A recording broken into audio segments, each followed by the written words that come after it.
Today, I am going to explain a South Korean fantasy film called Vanishing Time, A Boy Who Returned. At the start of the movie, a child psychiatrist interviews a girl named Soo-rin. Soo-rin gets visibly nervous when the doctor sets up a camera to record the interview. She asks her to recite her story from the beginning. Soo-rin starts by saying that her mother married Do-kyun some years ago. Soon after the marriage, her mother passed away, and since then, Soo-rin has been living with Do-kyun. He is appointed to a construction site on a ruler island named Hwano, so the two have to move to the island. Since her mother's death, Soo-rin has never truly been happy. She doesn't talk much and isn't fond of her stepfather. She is enrolled in a new school on the island, where she has the opportunity to make many friends, but even then, she prefers staying alone. Her stepfather has to work overnight as the chief of a tunnel construction site. Because of the explosions that take place during the construction, the inhabitants of the island are forbidden from entering the construction area. One night, Soo-rin goes through her phone and reads comments on her blog about a wormhole. When her mother died, Soo-rin wanted to run away from the world, and while researching ways to do that, she started to gain interest in wormholes, supernatural beings, and so on. She talks to people on the internet about such topics, even on the school's computer. She accidentally leaves her computer open, which allows her classmates to read her comments and make fun of her. While returning home, Soo-rin meets a boy named Sung-min who lives in an orphanage. Sung-min introduces himself and tries to befriend Soo-rin, but she ignores him. The next day during lunch, Soo-rin comes across Sung-min and his friends talking about her blog on the wormhole.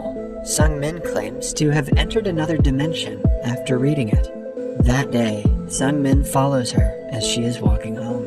On being called out, he says that he believes everything that she has written in the blog.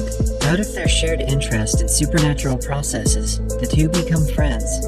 Soo-rin has developed her own alphabet to communicate with Sung-min in secret. They begin to use it daily to leave each other notes in Soo-rin's diary.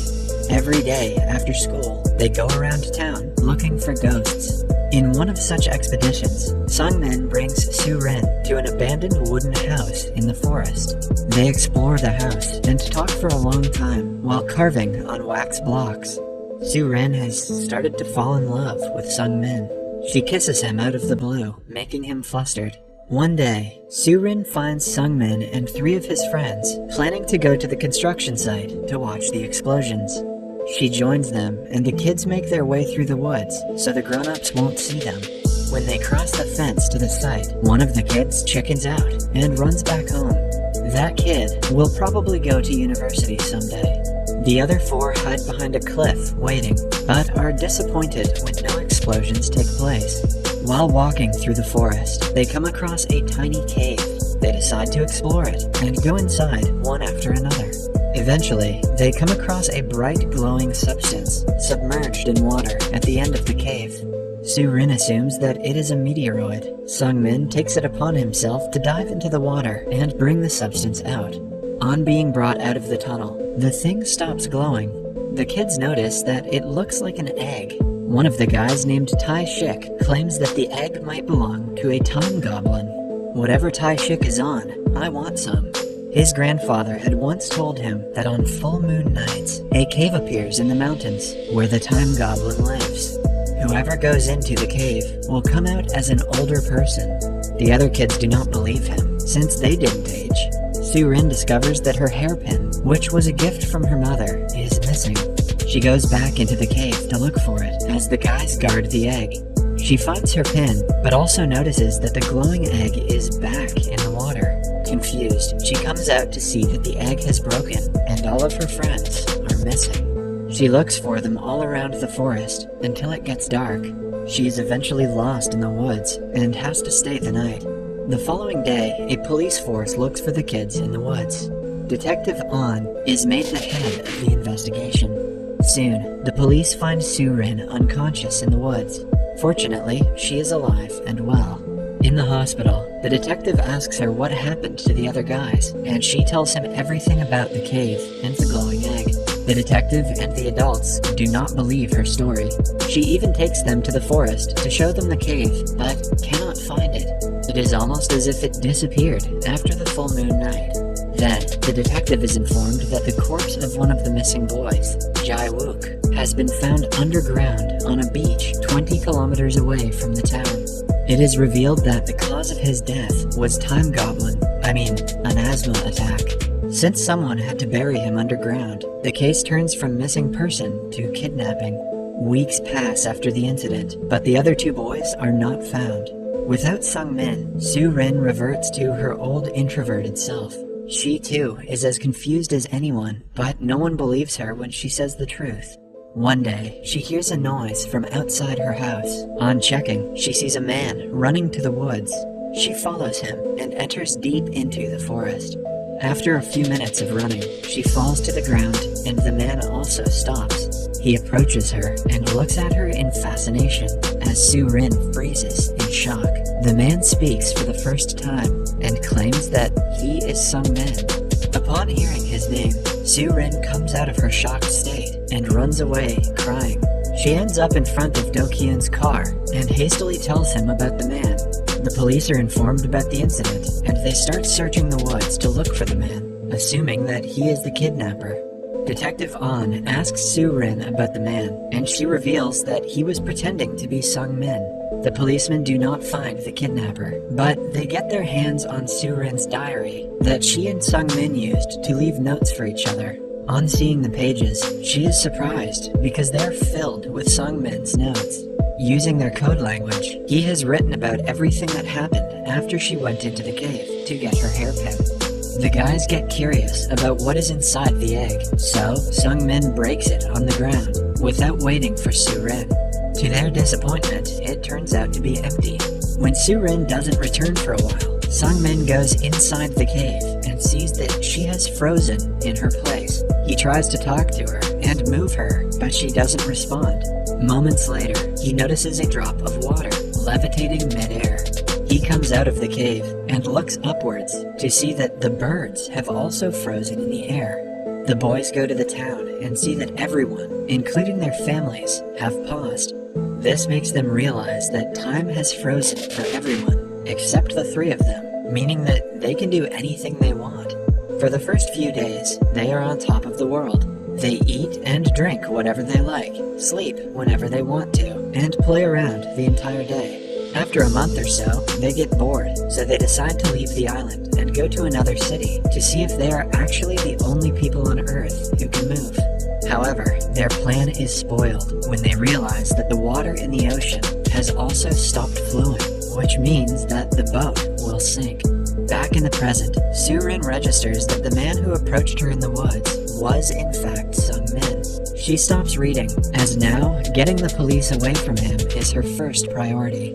If they find him, they will surely arrest him for being the kidnapper, so she claims to have lied about seeing anyone in the forest. The police believe her, and she continues reading the journal. Many months later, the guys start to live inside a tent in the mall. Jae-wook's health gets worse by the day because he has asthma and his inhaler stops working. One night, he suffocates and slowly passes away in front of his friends. Sung-min and Tae-shik are devastated. With a heavy heart, they bury their friend's corpse under the ground on a nearby beach.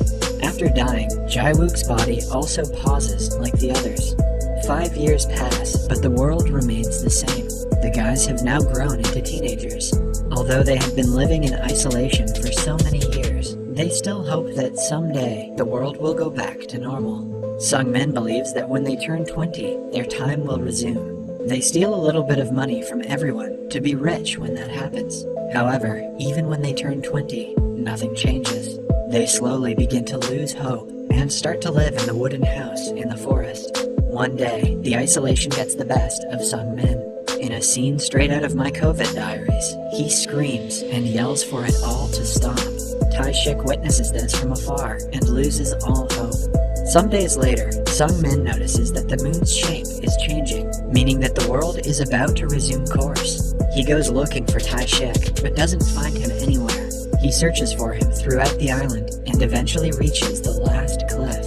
There, he discovers Tae-shik's clothes on the ground and registers that his friend has jumped into the water. He also jumps after Tae-shik as a last resort. But at that very moment, the world resumes. He comes out of the water and is mesmerized by the moving nature. After reading the journal, Soo-rin runs to the wooden house and finally sees her friend. They decide to tell the story to the world, but are unsure if anyone will believe them. Meanwhile, CCTV footage shows the police that Sung-min is in the woods. They believe he is the kidnapper. At night, Sung-min comes to Soo-rin's room for emotional support. Since he has been living alone for such a long time, he is scared he will harm himself to get rid of the pain. The next day, Tae-shik's parents arrive at the construction site, blaming Do-kyun for their kid's disappearance. They believe that the explosion in the site killed their son, and Soo-rin is making up stories to save her stepfather.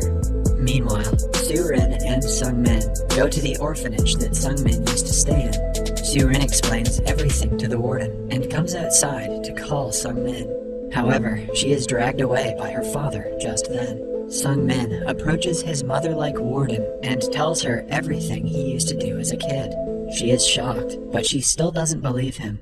Do-kyun locks Soo-rin in her room at night, but Sung-min enters through the back door and frees her. Together, they run away from the house to decide what they should do next.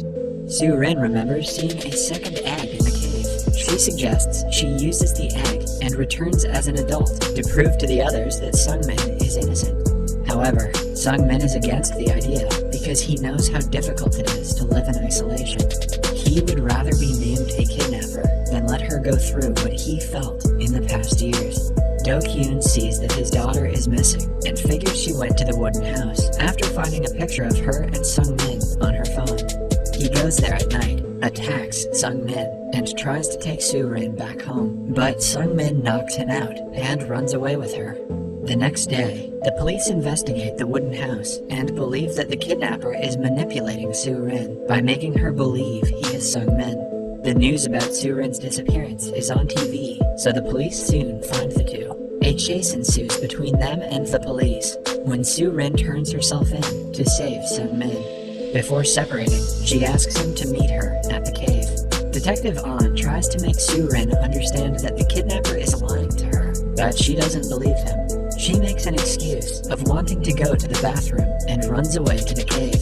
She brings the glowing egg out and hands it to Sung-min, but he refuses to return it to her because he doesn't want her to use it. He is about to turn himself in and take the blame for killing his friends. He runs away into the woods as Soo-rin follows him. At the same time, the police arrive and chase them. They stop at the edge of a cliff. An officer grabs Sung-min and pushes Soo-rin off the cliff in the process. The detective helps Soo-rin, but ends up hanging off the cliff with her. Sung-min tries to save them, but before he can, they both fall back. In order to save them, Sung-min breaks the egg again and stops time. When Soo-rin wakes up a few seconds later, she is on a beach with the detective. She realizes what Sung-min has just done. Although it has only been a moment for her, for Sung-min, it must have been another decade. She is then taken back home. While eating dinner, she apologizes to her father for everything she has done and calls him Dad for the first time. The detective comes to inquire how they survived the fall. Soo-rin doesn't answer, but he figures out that she was telling the truth this entire time. He suggests she give a false statement to the media and say that the kidnapper had manipulated her. This way, the people who are accusing her of killing her friends, along with the kidnapper, will be proved wrong. Soo-rin is finally done telling her story to the psychiatrist. She is left stunned after listening to it all and wants to write a book on it. Some months later, Soo-rin is moving to a different city for high school. Before leaving, she meets the psychiatrist who gives her the book which has now been published. So much for doctor-patient confidentiality. On her way to the ferry, Soo-rin sees Sung-min through her car window and runs to meet him, but finds no one. But sometime later, the two meet on the deck. The movie ends as they stare at each other. Subscribe for more videos like this, turn on notifications, and leave a like to help the channel out. Thank you for watching.